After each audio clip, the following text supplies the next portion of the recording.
అందరికీ నమస్కారం. అమ్మ మాట అమ్మాయి బాట ఛానల్కి స్వాగతం. కథ చెప్పుకుందామా? రైతు వర్తకుడు. బేతాళ కథలు. పట్టుదల వదలని విక్రమార్కుడు చెట్టు వద్దకు తిరిగి వెళ్ళి చెట్టుపై నుంచి శవాన్ని దించి భుజాన వేసుకొని ఎప్పటిలాగే మౌనంగా శ్మశానం కేసి నడవసాగాడు. అప్పుడు శవంలోని బేతాళుడు, రాజా, నీ ప్రయత్నం ప్రతిసారి విఫలమవుతున్నా నువ్వు విరమించకపోవడం ఆశ్చర్యంగా ఉంది.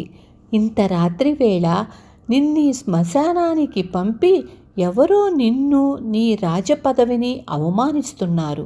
నిజం తెలుసుకొని నువ్వు తిరిగి వాళ్లను అవమానించే అవకాశం దొరికినప్పుడు ఉదారత్వం చూపుతావో లేక ప్రతీకారం చేస్తావో తెలియదు. ఇందుకు నిదర్శనగా రత్నపాదుడి కథ చెబుతాను. శ్రమ తెలియకుండా విను అంటూ ఇలా చెప్పసాగాడు. రత్నపాదుడు గోపవరంలో హంసపాదుడనే చిన్న రైతు కొడుకు. అతను ఉన్న ఊళ్ళో చదువు నేర్చుకుని తెలివైన వాడని పెంచుకున్నాడు. అంతటితో అతడి విద్యాదాహం తీరక దూర ప్రాంతాలకు వెళ్ళి చాలామంది గురువులను ఆశ్రయించి పండితుడై ఇంటికి తిరిగి వచ్చాడు.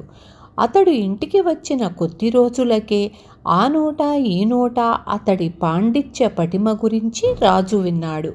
ఆయన నెలకు 1000 వరహాల జీతం మీద రత్నపాదుడికి తన ఆస్థానంలో ఉద్యోగం ఇవ్వదలచినట్లు వర్తమానం పంపాడు.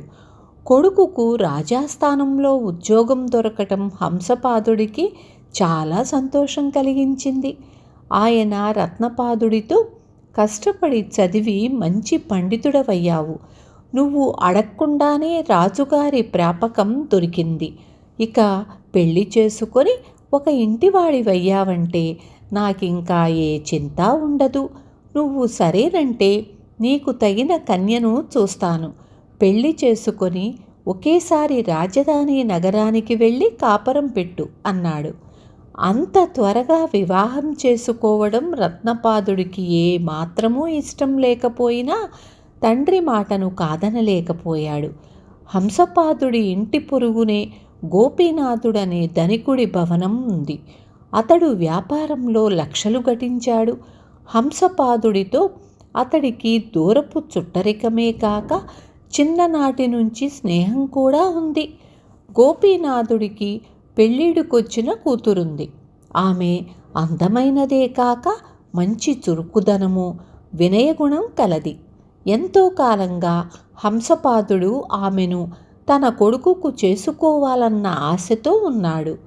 కొడుకు పెళ్లి చేసుకునేందుకు అంగీకారం తెలపగానే హంసపాదుడు గోపీనాథుడి ఇంటికి వెళ్ళి ఆ ప్రస్తావన తెచ్చాడు.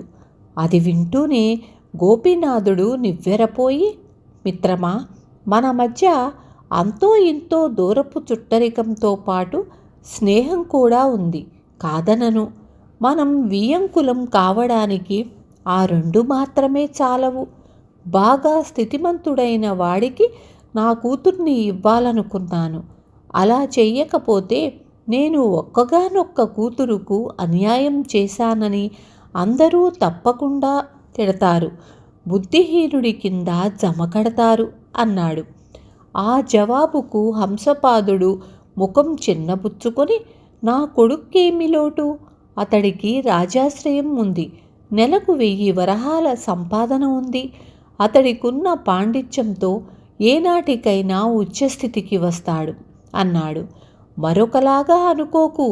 రాజధాని నగరంలో 1000 వరహాల జీతం ఏదో బతకటానికి సరిపోతుంది కానీ సుఖంగా మాత్రం కాదు అన్నాడు గోపీనాథుడు నిదానంగా.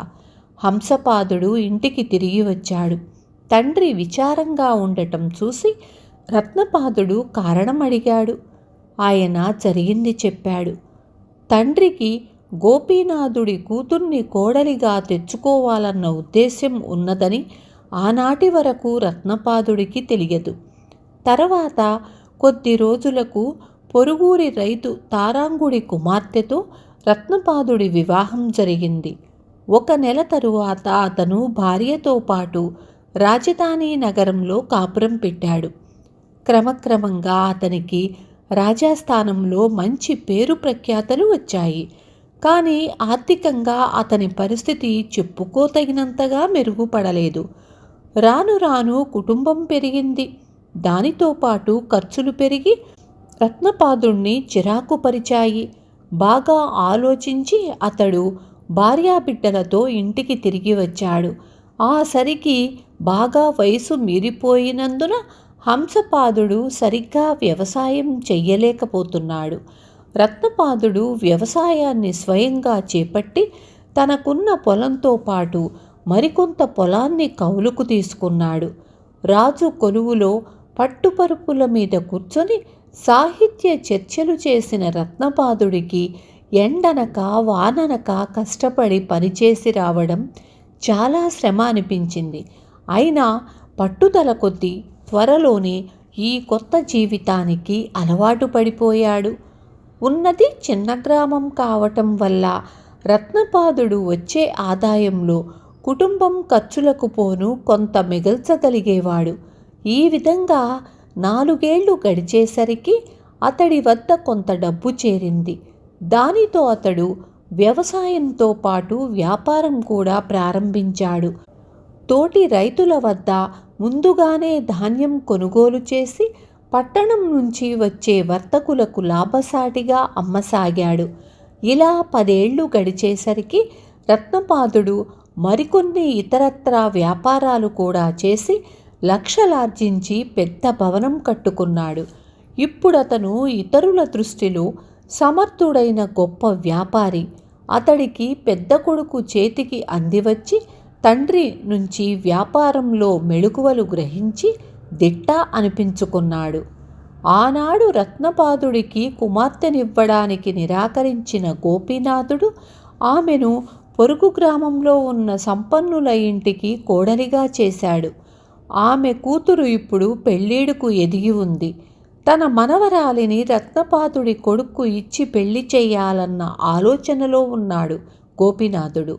కుర్రవాడి చురుకుదనం, వ్యాపార విషయాల్లో అతడి చొరవ అతన్ని బాగా ఆకర్షించాయి. పైగా లక్షాధికారి కొడుకు. ఒకనాడు గోపీనాథుడు హంసపాదుణ్ణి కలుసుకొని తన మనసులోని సంగతి బయటపెట్టి గతంలో జరిగిన దాన్ని గురించి బాధపడటం భావ్యం కాదు. విధివశాత్తు ఆనాడు మనం వియ్యంకులం అయ్యే అవకాశం చేజారిపోయింది అన్నాడు. హంసపాదుడు ఒక్క క్షణం ఆగి కోపంగా, అదేం వీలు పడదు. నా మనుమడికి పెద్ద పెద్ద కోటీశ్వరులు పిల్లలనివ్వడానికి సిద్ధంగా ఉన్నారు అన్నాడు. ఒకనాడు గోపీనాథుడి వల్ల తనకి జరిగిన అవమానాన్ని హంసపాదుడు మరిచిపోలేదు. అది ఇంకా అతడి మనస్సును బాధిస్తూనే ఉంది. అతడు ఎంతో కాలంగా తగిన సమయం కోసం ఎదురు చూస్తున్నాడు. ఇన్నాళ్లకు గోపీనాథుడు ధనవంతుడైన తన కొడుకు కారణంగా గోపీనాథుణ్ణి అవమానించే అవకాశం వచ్చింది. దాన్ని అతడు ఉపయోగించుకోదలిచాడు. కానీ రత్నపాదుడు కల్పించుకొని, నాన్న, గతాన్ని మరిచిపోదాం, మనకు ధనానికేం తక్కువ అని తండ్రిని గోపీనాథుడితో వియ్యమందేందుకు ఒప్పించాడు. తరువాత గోపీనాథుడి మనవరాలికి హంసపాదుడి మనవడికి వైభవంగా వివాహం జరిగిపోయింది. బేతాళుడు ఈ కథ చెప్పి, రాజా, ఒకనాడు తండ్రిని తనను అవమానపరిచిన గోపీనాథుడి మనవరాలిని రత్నపాదుడు తన కొడుక్కు ఎందుకు చేసుకున్నాడు? తను పొందిన అవమానానికి ప్రతీకారం చేసే అవకాశం వచ్చినప్పటికీ ఎందుకు జారవిడిచాడు? గొప్ప ఉదారుణ్ణనిపించుకోవాలనా, లేక గోపీనాథుడంతటి వాడే తనను అడిగే స్థితికి వచ్చాడన్న సంతృప్తితోనా? ఈ సందేహానికి సమాధానం తెలిసి కూడా చెప్పలేకపోయావో నీ తల పగిలిపోతుంది అన్నాడు. దానికి విక్రమార్కుడు, గోపీనాథుడు ప్రతీకారం చేయవలసినంత తప్పు ఏమీ చెయ్యలేదు. అతడు మంచి లౌకిక జ్ఞానం కల వ్యాపారస్తుడు. కయ్యానికిలాగే వియ్యానికి కూడా సమవుజ్జీలు అవసరం. అందుచేత అతడు తన కుమార్తెను సంపన్నుల ఇంట ఇవ్వాలనుకున్నాడు. రత్నపాదుడికి చిన్న రైతు స్థానం నుంచి గొప్ప వ్యాపారి అయ్యాక గోపీనాథుడి మనస్తత్వం అర్థం చేసుకోవడం ఏమంత కష్టం కాదు. ఇకపోతే రత్నపాదుడి తండ్రి హంసపాదుడు కేవలం చిన్న రైతు. డబ్బు మనుషుల మధ్య అంతరాలను ఏర్పరుస్తుందని, వాటిని దాటి రావడం అంత తేలిక అయిన విషయం కాదని తెలియనివాడు. అందువల్లనే గోపీనాథుడి అనంగీకారాన్ని అవమానంగా భావించి తిరిగి అతన్ని అవమానించాలనుకున్నాడు. గొప్ప వర్తకుడైన రత్నపాదుడికి ఇలాంటి అవసరం లేదు అన్నాడు. రాజుకు ఈ విధంగా మౌనభంగం కలగగానే బేతాళుడు శవంతో సహా మాయమై తిరిగి చెట్టెక్కాడు. విన్నారు కదా. రేపు మళ్ళీ ఇంకొక మంచి కథతో మీ ముందుకొస్తాను.